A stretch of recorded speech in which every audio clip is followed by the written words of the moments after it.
დავიწყოთ. დღევანდელ თემას დავარქვათ ანჯამა.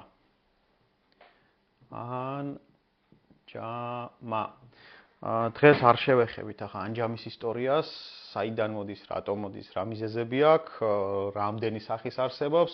დღეს მხოლოდ ერთადერთ ანჯამაზე ვისაუბრებთ, ყველაზე კლასიკურზე და აუცილებლად რომ უნდა იცოდეს ნებისმიერმა იუველირმა ამ ტიპის ანჯამის გაკეთება, აი იმას. დანარჩენი უკვე არის მხატვრული ხედვიდან ან ცოდნა არ ცოდნის საკითხი არის. აი ეს ახლა რასაც ავხსნით, ეს ანჯამა არის კლასიკა და უნდა იცოდეს იუველირმა. მოკლედ, რა ანჯამაზეა საუბარი? ჩვენ ქართულად ამას ვეძახით ინგლისურ საკეტს. ნებისმიერი წინა მხარე საყურის არა აქვს მნიშვნელობა, აქ რა ვიზუალი იქნება. მთავარი მოცემულობა არის აქ ყურში, რაც გადის ღერძი და აი ესეთი ფორმა.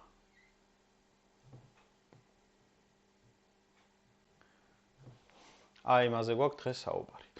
მოკლედ, ჩვენ ახლა იქ მივედით იმ საკითხამდე, რომ აი ეს წინა მხარე უკვე გამზადე შენ და გადავედით აი ამ ნაწილზე. ეხლა რა შეეხება ამ ნაწილს. როგორ ვითვლით რაღაცეებს, ეხლა ამის კლასიკური მოცემულობა არ არსებობს, რატო? ნახე, ადამიანის ყური არის სხვადასხვანაირი. ყველა ადამიანი არის სხვადასხვანაირი და ყურიც, რა თქმა უნდა, სხვადასხვანაირია. მაგრამ არსებობს რაღაცა მაქსიმუმი ლიმიტი და არსებობს მინიმუმი ლიმიტი. ხო, რაღაც საზღვრებში ჯდება მაინც ადამიანის სხეული, ხო? პარამეტრების სხეულის. შესაბამისად, აი აქ ეს რომ ავიღოთ სადღაც 7 მმ, ეს არის სტანდარტი. 7 მმ-ზე მეტი ყური წესით არ უნდა ქონდეს ადამიანს. მაშინ არის ძალიან დიდი ადამიანი, ან რაღაცა კონკრეტული მოცემულობა აქვს ყურზე, რის გამოც არის ეს 7 მმ-ზე სქელი. აქედან გამომდინარე, უნდა გავითვალისწინოთ აი ამის შიდა სიგრძე, გავითვალისწინოთ აი ამის სისქე რაც იქნება და რაც დარჩება აქ. ამის მიხედვით დავითვლით აი ამ ღერძის ზომას და ასევე ეს ღერძი უნდა იყოს სადღაც 1 მმ-მდე. მილიმეტრზე სქელი თუ არის, უკვე ყურისთვის არის დისკომფორტი. მანდაც ის მოცემულობაა, რომ ვის როგორ გაუხვრიტეს და როგორი შეხორცების მოცემულობა აქვს ადამიანებს. აქედან გამომდინარე არის სხვადასხვა სისქე ნახრეტი, სადაც საყურის ანჯამის ღერძი გადის, მაგრამ 1 მმ არის ისეთი რაღაც, აი სტანდარტი რა. ამაზე ნაკლები უკვე აქ ტექნიკურ პრობლემებს გამოიწვევს, იმიტომ რომ ამან უნდა ჩაკეტოს ეს ამას ზამბარის ეფექტი უნდა ქონდეს, რომ ჩაკეტავ, აი წკაპხმა რომ ექნება. მიხვდები რომ ჩაკეტილია, მაგრამ გახსნისას ცოტას აწევ ამას. აი ამ ორ რაღაცას აწვება აქ თითები და იხსნება ამ დაწოლის შედეგად და ამას თუ არა აქვს პრუჟინობა, ზამბარის ეფექტი თუ არა აქვს, მაშინ ეს ხო გაიღუნება, რამდენჯერ უნდა გახსნა დაკეტო. აქედან გამომდინარე, უფრო ნაკლებს თუ გააკეთებ, უფრო ნაკლები ეფექტი ექნება ზამბარის. შეიძლება ამის სიფტყეთ გადაქცევა, მაგრამ მილიმეტრის ფარგლებში უნდა იაზროვნო რა. ცოტა მეტი, ცოტა ნაკლები შეიძლება მოცემულობიდან გამომდინარე. მაგრამ ეს მოცემულობა არის დაახლოებით აი კლასიკური ვერსია რა. ეხლა ამის სიგრძე როგორ უნდა დავთვალოთ? ამის სიგრძეც ნამუშევრიდან გამომდინარე არის. თუ შენ გაქვს ისეთი ნამუშევარი, რომელიც ძალიან გრძელია და აქ არსად არა გაქვს აი კომპოზიციიდან, წინა კომპოზიციიდან გამომდინარე საყრდენი, სადაც აი ამ ფეხს, რაზეც ეს სახსარი მაგრდება, მიამაგრებ, გიწევს გააკეთო გრძელი. მაგრამ თუ გაქვს ისეთი წინა მხარე, რომ აი ჩვენ შემთხვევაში, რომ აი ამ ფეხს სადაც გინდა იქ მიამაგრებ, აქაც დაახლოებით 7 მმ რო აიღო, 7 მმ ცოტა არის. სადღაც 7 მმ-დან 1 სმ-მდე რო აიღო, აი აქ. სიმაღლე, მიხვდი? ისე დაამაგრო ეს, რომ აი აქ რო ფეხი მოუწევს და აქ ღერძი, აი ეს იყოს 1 სმ-მდე, სადღაც. ეგეც ყველაფერზეა ანუ 7 მმ-ზე ნაკლები არ უნდა იყოს, იმიტომ რომ ეს მაინც პატარა იქნება და დისკომფორტი შეიძლება გქონდეს ზოგიერთ, მაგრამ უმრავლესობას არა, მაგრამ იმ ზოგიერთმა რა დააშავა, ეგ მოცემულობა. ამიტომ სადღაც აი ამ ზომებში ვაზროვნებთ, როდესაც ამას ვაკეთებთ. ეხლა აი ამას ამ ღერძს როგორ ვაკეთებთ? ეს ღერძიც უნდა იყოს შესაბამისი ფორმის და ზომის. პირველ რიგში, ანუ კეთდება ბევრნაირად ეგრო, ნახე, როდესაც ეს ფორმა აქვს, ანჯამის, აქ. აი ეს ნახრეტი უმეტეს შემთხვევაში უკეთებენ ძალიან ახლოს, აი აქ. რაც ჩემთვის არალოგიკურია.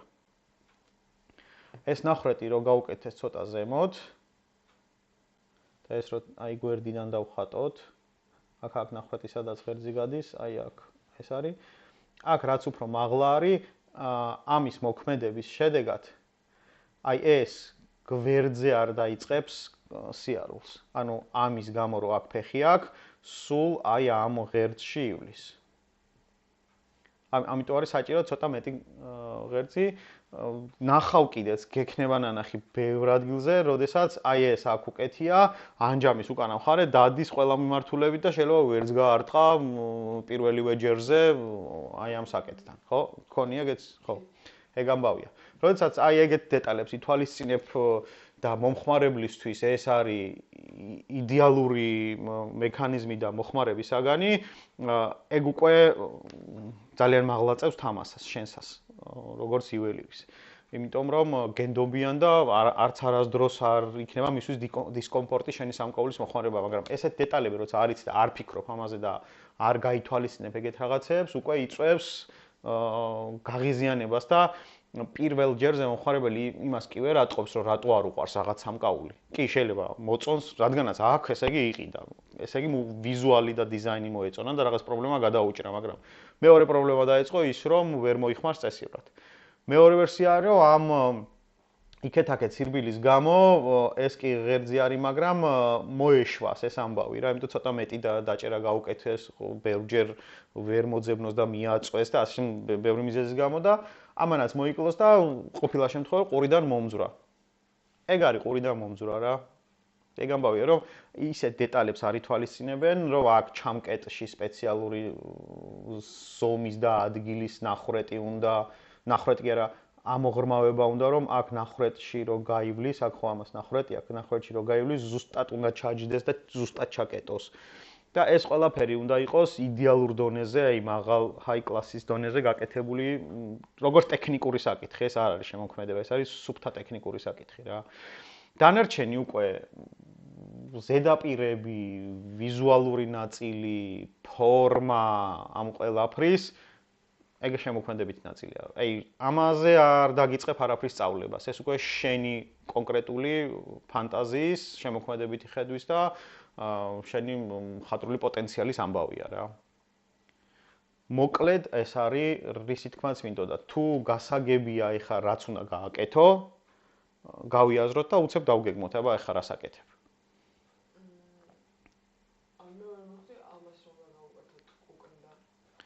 ხო, ახლა ნახე, შეხედე, აი ეგ შედგება რამოდენიმე ნაწილისგან. ჩვენ გვაქვს ესეთი სიბრტყე, ხო? ხო, გვაქვს ესეთი სიბრტყე, მზად არის, ეს გვერდიდან ვხატავთ ეხლა.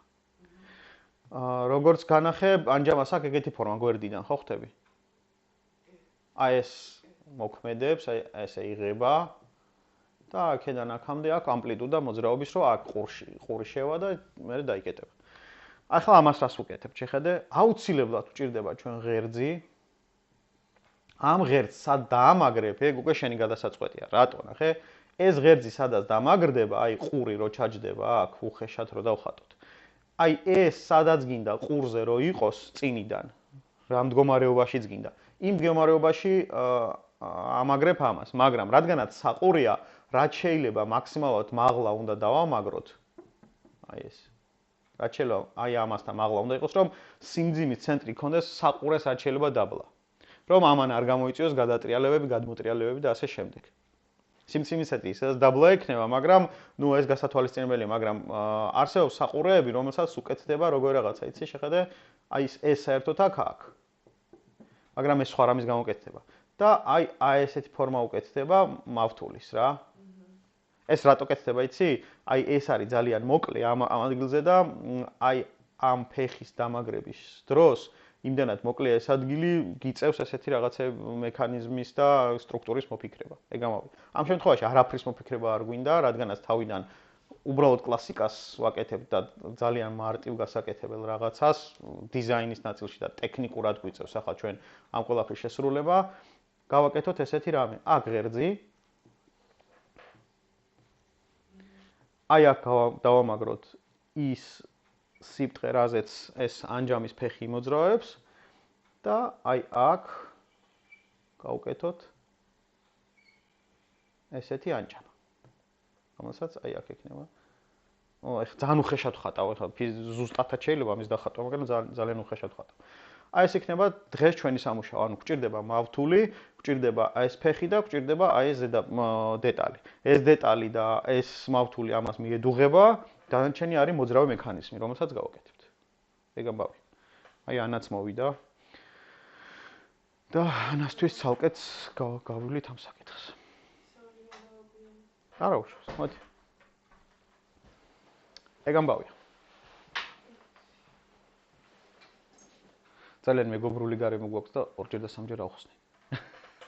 არ მაქვს პრობლემა. თავარია გაიგო. და გამოიყენო. თავარია გაიგო არა. ეგეც არ არის თავარი. თავარია გამოიყენო. იმიტომ ნახე, არიან ადამიანები, რომლებიც ამ ყველაფერს აგროვებენ, მუდმივი სტუდენტები არიან და აი ეს ყველაფერი თეორიულად სადღაც თავში აქვთ და საიუველირო საქმე არის პირველ რიგში პრაქტიკა. ეს ყველაფერი პრაქტიკიდან მოსულია. 1000 ჯერ დატესტილიდან საუკეთესო პარამეტრების შემოგთავაზე ახლა მიხვდი? ეგ მოცემულობა. ეს რო ახლა დაждდა თეორიულად იფიქრო ამაზე, რა ვიცი. უშედეგო იქნება ჯერ ერთი ვერ გამოიყენებ, ხო, გამოყენების ამბავია რა. თუ არ გამოიყენე, დაჯექი და იფიქრე ხა თეორიულად, ხო, ეგ ამბავი. ასე რომ პირველ რიგში ამას იმიტომ გიხსნი, რომ პირდაპირ მნიშვნელობით გააკეთო.